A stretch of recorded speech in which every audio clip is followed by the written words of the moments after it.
আসসালামু আলাইকুম, কি অবস্থা ব্যাকের? ভালো আছেন? আমি মনে করি এনার ব্যাকে ভালোই আছেন। যাই হোক, চশমা কান খুলি লই। আজকে চশমা চোখে দিচ্ছি কিলে আইসি, এটা কেন কই আজকে যেতে করলো ভিডিও করতে আইসি, এটার একটু ব্যবসা ভালো কেলাই চিন্তা করতেছি আমি অনেক লোক একটু ব্যবসা লই, একটু ভিডিওর মধ্যে চলে যায়।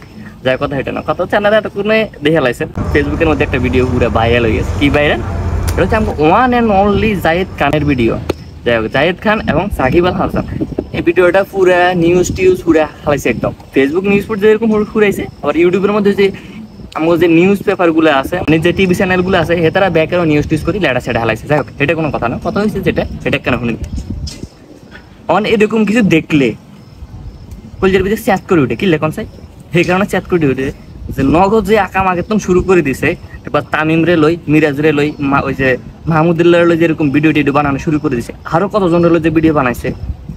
এই ধরনের কোনো আকাম কুকাম দেখলে মনে হয় যে এটার পিছনে মনে নগদ আছে।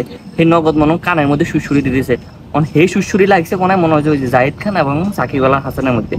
বিশ্বাস করেন, আর মনে হয় কিল্লে জানি আর মনে বাংলাদেশের 90% মানুষের মনে হয় যে এটার পিছনে যে নগদ অথবা নগদ একদম শিখে এবং কোনো কোম্পানি আছে যে তারা এটাকে মার্কেটিং এর এই আকামটা শুরু করে দিয়েছে। মানে এটার কথা আমি করবো কি, মানুষের মধ্যে একটা কুতকুতানি শুরু করে দিব, কত কুতু শুরু করে দিব, মানে শুরু করে ছোট্ট একখান ভিডিও দিব। ভিডিও এটা যখন আমার মনের মধ্যে একটা প্রশ্ন তৈরি করবো, কি দেবে, কি হইতেছে না হইতেছে, আমি চিন্তা ভাবনা ঢুকে যাবেন। এরা দেখবেন ও আচ্ছা, তারা খোলাসা করতে চলে আসে যে এটা তো অমুক ব্র্যান্ডের প্রমোশন, এটা তো হেঁটে, এটা তো ওইটা, আপনারা এটা করেন, আপনারা হেঁটে করেন। তো যাই হোক, এই ধরনের মজা পাইছিলাম এটারা আমরা আবেগগুলো খেলে। তার কথা হচ্ছে আবেগ, আর আবেগের পিছনে এটা টিয়া ইনকাম করে আর কি। তো এটা কিনলে আমরা মাতামাতি না করে আমরা একটু বিনোদন হয় আর কি। যাই হোক, জাহিদ খান তো ওই যে মুভি টুভি দিয়ে চাম করে বিনোদন ওইভাবে দিতে পারে না। এই জাহিদ খান নাম করে কিন্তু বিনোদন দেয়।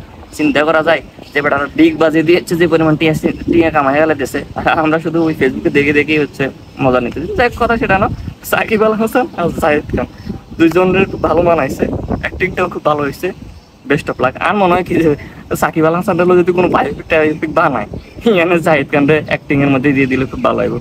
যাক, ভালো থাকেন, সুস্থ থাকেন, আল্লাহ হাফেজ, আসসালামু আলাইকুম।